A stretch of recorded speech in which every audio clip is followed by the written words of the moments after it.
오늘은 1955년부터 1971년까지 16년에 걸쳐 남아프리카 공화국에서 베네딕토 회수녀 레이놀다 메이에게 지극히 높으신 분의 성막이라는 호칭으로 총 10번 발현하신 엥고메 성모 마리아의 발현에 관한 말씀입니다. 엥고메 성모 발현은 아프리카에서 일어난 일련의 성모 마리아 발현 중에서 첫 번째 발현입니다. 또한 환시자 레이놀다 메이 수녀는 현재 하느님의 종으로 시복 절차 중에 있습니다. 레이놀다 메이 수녀는 1901년 10월 21일 독일 남서부의 작은 마을 팔하임에서 프란치스카 메이라는 이름으로 구남매 중 막내로 태어났습니다. 그리고 그녀가 20살 되던 1922년 3월 1일 그녀는 독일의 투칭 포교 베네딕토 수녀회에 입회했습니다. 그리고 3년 후인 1925년 6월 21일 23살 레이놀다 메이 수녀는 선교 십자가를 받고 남아프리카로 파견되었습니다. 남아공에 온 그녀는 처음 10년은 친모로 일하며 지역 주민들에게 교리를 가르쳤습니다. 그런 후 이쇼웨 교구에서 산파와 간호사로 40여 년 동안 겸손히 열심히 일했습니다. 그런 중 그녀가 53살 되던 1954년 12월 8일 미사 중에 레이놀다 수녀는 최초로 신비로운 경험을 하게 됩니다. 나는 미사를 위해 이미 모든 것이 준비되어 있는 제단에서 두 사람의 모습을 보았습니다. 제대의 한쪽 끝에는 흰색 옷을 입고 길고 흰 베일을 쓴 한 여인이 서 있었는데 그녀는 오른손에 무엇인가 덮인 것을 들고 있었습니다. 방패 같은 것이었습니다. 그녀의 맞은 편에는 검은 옷을 입은 수사가 축성할 때처럼 손을 들고 무언가를 봉헌하고 있었습니다. 그러자 향과 같은 것이 하늘을 향해 올라갔습니다. 그리고 사제가 예복을 벗자 형상은 사라졌습니다. 나는 이 환상의 숨겨진 의미를 이해할 수는 없었지만 내가 본 것을 잊을 수가 없었습니다. 하지만 얼마 지나지 않아 영성체 중에 나는 마치 누군가가 나에게 말을 해준 것처럼 분명하게 알았습니다. 그 가려진 것은 성광이었습니다. 그리고 그 다음 해인 1955년 8월 22일 원죄 없으신 마리아 성심 축일 레이놀다 메이 수녀는 미사 중에 살아있는 성광으로 오시는 성모님과의 첫 만남을 경험하게 됩니다. 첫 발현. 성체를 영하고 자리에 돌아와 앉아있는 레이놀다 수녀에게 모든 것이 영적으로 보이는 다른 세계가 펼쳐졌는데 그녀 앞에 성모 마리아께서 태양보다 더 아름다운 놀라운 빛 속에 서 계셨습니다. 성모님은 완전히 흰색 옷을 입으시고 머리부터 발끝까지 흐르는 베일을 쓰고 계셨습니다. 그리고 그녀의 가슴에는 생명을 발산하는 눈부신 코로나로 둘러싸인 커다란 성체가 있었습니다. 성모님은 마치 살아있는 성광 같았습니다. 성모님은 지구본 위에 서 계셨고 그녀의 손과 발은 보이지 않았습니다. 레이놀다 수녀는 말했습니다. 내가 성모 마리아에 이끌려 지구를 떠나 구름 속으로 들어가는 듯한 느낌이 들었습니다. 나는 눈을 감고 있었지만 너무 많은 빛을 보았기 때문에 며칠 동안 내가 본 아름다움과 빛에 눈이 부셨습니다. 성모 마리아께서는 레이놀다 수녀에게 말씀하셨습니다. 나를 지극히 높으신 분의 성막이라 불러라. 너도 성막이다. 이것을 믿어라. 나는 내 아들의 영광을 위해 이 호칭으로 불려지기를 원한다. 이런 성막이 더 많이 준비되기를 바란다. 사람의 마음을 의미한다. 나는 사람들이 더 자주 제단 주위에서 기도하기를 바란다. 두려워하지 마라. 이것이 알려지도록 하여라. 레이놀다 수녀가 누구에게 말해야 할지 묻자 성모님께서는 두려워하지 마라. 너의 신부에게 말하여라 하고 대답하셨습니다. 두 번째와 세 번째 발현. 첫 발현이 있은 지 2달 뒤인 1955년 10월 레이놀다 수녀는 비슷한 만남을 2번 더 가졌습니다. 미사 직후 동정 마리아께서 같은 장소에 같은 방식으로 나타나셔서 동일한 요청을 하시며 다음과 같이 말씀하셨습니다. 이 말을 모든 사람에게 알려라. 두려워하지 마라. 너는 하느님의 도구이다. 레이놀다 메이 수녀는 그런 다음 그리스도께서 큰 성체에서 나오셔서 나와 연합하셨습니다. 라고 말했습니다. 네 번째 발현. 그녀의 네 번째 발현은 1956년 3월 15일에 일어났는데 이날 미사 중에 성모님께서는 더욱 진지한 얼굴로 레이놀다 수녀에게 나타나셔서 말씀하셨습니다. 내 딸아, 나는 네가 불안해하고 있음을 알고 있다. 그러면서 성모님은 몸을 굽혀 레이놀다 수녀를 가까이 끌어당기며 물었습니다. 표징이 필요하느냐? 레이놀다 수녀는 말했습니다. 저를 위해서가 아니라 다른 사람들을 위해서입니다. 그들이 믿을 수 있도록. 그들은 저를 믿지 않습니다. 그러자 성모님께서 대답하셨습니다. 나는 7샘이 모이는 곳에 나를 위한 성소가 세워지기를 원한다. 그곳에서 나는 내 은총이 풍성하게 흐르도록 할 것이다. 많은 사람들이 하느님께 돌아올 것이다. 레이놀다 수녀가 그 특별한 장소가 어디인지 묻자 성모님은 조용히 손으로 위엄 있게 특정 방향을 가리키셨습니다. 그리고 수녀님은 큰 행복과 확신을 느꼈습니다. 성모님은 떠나시면서 이렇게 말씀하셨습니다. 두려워하지 마라. 이것이 알려지게 하여라. 이것은 나의 일이다. 다시 보자. 다섯 번째 발현. 다섯 번째 만남은 1956년 6월 5일 일어났습니다. 예수 성심 축일날 성체를 축성하는 동안 레이놀다 수녀는 또 다른 환상을 보았습니다. 성모님이 성광에서 나오셔서 살아있는 성광으로 다가오셨습니다. 이날 성모님은 어떤 메시지도 주시지 않았지만 성모님의 나타나시는 모습은 심오하고 단순하게 레이놀다 수녀의 기억에 깊이 남았습니다. 여섯 번째 발현. 여섯 번째 발현은 1957년 3월 15일에 일어났습니다. 성모님은 다음과 같은 메시지를 주셨습니다. 나는 너에게 힘을 주러 왔다. 나는 너의 그 아무것도 아님을 사용하겠다. 완전히 겸손하여라.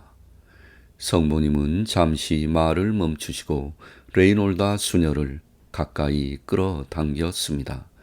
나는 나의 열매, 성체를 통해 세상을 구하기 원한다. 내가 십자가 아래서 예수님과 하나였던 것처럼 나는 완전히 성체와 하나이다. 너희가 회심하지 않으면 무서운 일들이 너희를 위해 준비되어 있다. 그렇다. 성직자가 회심하지 않고 세상이 회심하지 않는다면 그렇다. 다시 레이놀다 메이 수녀는 다른 사람들도 믿을 수 있도록 어떤 표적을 주실 것을 요청했습니다. 성모님은 말씀하셨습니다. 너희는 온전한 사랑과 준비가 되어라. 이 나의 말을 듣고 믿는 모든 사람은 나로부터 표징을 받게 될 것이다. 이 모든 말씀을 알려라. 일곱 번째 발현. 레이놀다 메이 수녀와 성모님의 일곱 번째 만남은 1957년 5월 24일 일어났습니다. 동정녀께서는 위로하고 위안을 주시는 태도로 나타나셔서 아주 분명하게 낙심하지 말아라 라고 말했습니다. 그리고 같은 해 12월 레이놀다 메이 수녀는 엥고메를 방문하던 중 7개의 샘이 만나는 특별한 장소를 찾았다는 강한 내적 확인을 받고 성모 마리아께서 이곳에 성소를 짓기 원하신다는 것을 확신했다고 합니다. 당시 엥고메는 베네딕토회가 소유한 작은 가축 농장이었습니다.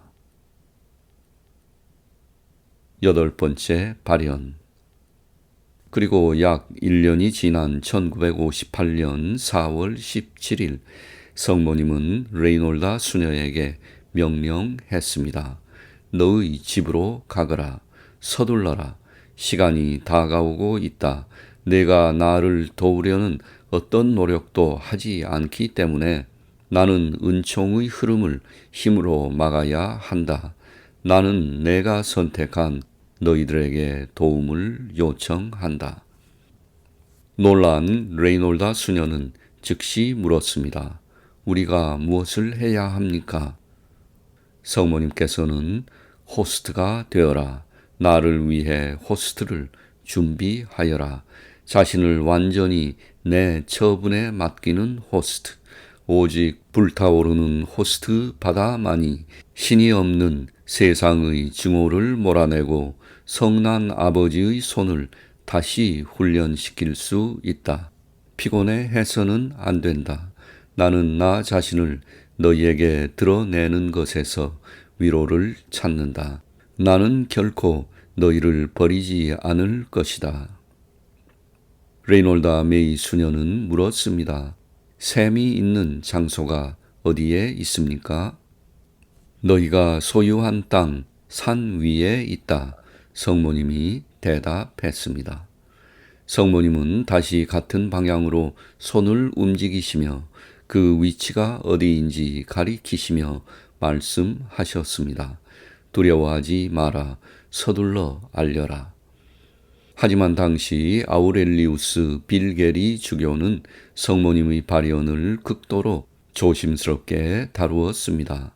그래서 임시로 엥고메의 베네딕토회 농장학교 교실이 채플로 사용되었습니다. 지극히 높으신 분의 성막 마리아 성화가 그려졌고 교실에 걸렸습니다.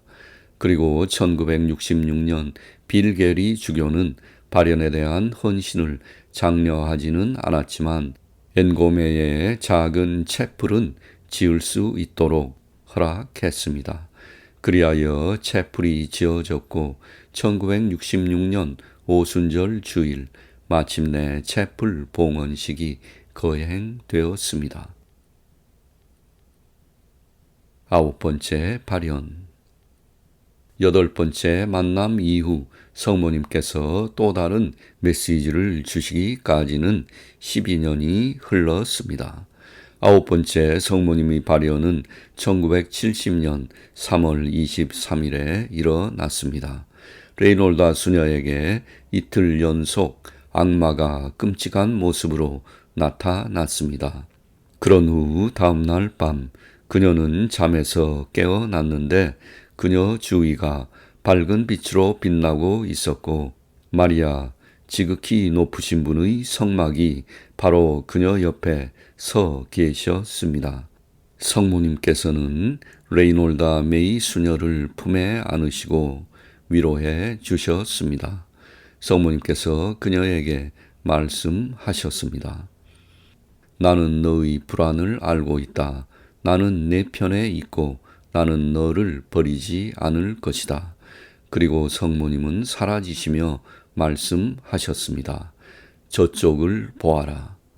그곳 방 저편에는 갑옷을 입은 미카엘 대천사가 손에 창을 들고 서 있었습니다. 그리고 그의 오른쪽에는 흰옷을 입은 케룹 천사가 팔짱을 끼고 서 있었습니다. 약 2분 후 그들은 사라졌고 찬란한 빛도 사라졌습니다. 10번째 마지막 발현. 성모님의 10번째이자 마지막 발현은 레이놀다 수녀가 70살이던 1971년 5월 2일 그녀가 앵고메를 방문하는 동안 이루어졌습니다. 떠나기 전에 레이놀다 수녀는 소수의 여성들과 함께 마지막으로 체프를 방문했는데 한 예비자 여성이 자신이 믿었기 때문에 곤경에 빠졌다며 불평했습니다. 그녀의 이웃 중 한 사람이 그녀를 놀렸고 그들이 말다툼을 한 것입니다. 그래서 수녀는 여성들과 함께 큰 소리로 기도하면서 이 여성을 도와주시고 문제를 일으킨 남성을 개종시켜 주시라고 성모님께 요청했습니다. 그러자 그때 성모님이 성화에서 나오셨는데 그때 일을 수녀는 이렇게 말했습니다. 갑자기 나는 성모님의 거룩한 그림이 살아있다는 것을 깨달았습니다. 성모님은 앞으로 나오셨는데 그녀의 얼굴은 몹시 아름다웠습니다. 나는 흥분해서 마리아를 보세요 라고 외쳤습니다. 나는 그 여성들도 성모님을 모두 보았다고 확신합니다. 나는 너무 감동을 받아서 그곳을 조용히 떠났습니다. 그 문제의 남성은 신부에게 용서를 구했고 그 이후로 평화로워졌습니다. 순례지가 된 앵고메. 채플이 세워진 그 장소는 공교롭게도 현지 줄루족 주민들이 신성하게 여기는 장소였습니다. 채플은 1966년 오순절에 봉헌되었고 지극히 높으신 분의 성막 마리아 성화가 채플에 놓여졌습니다.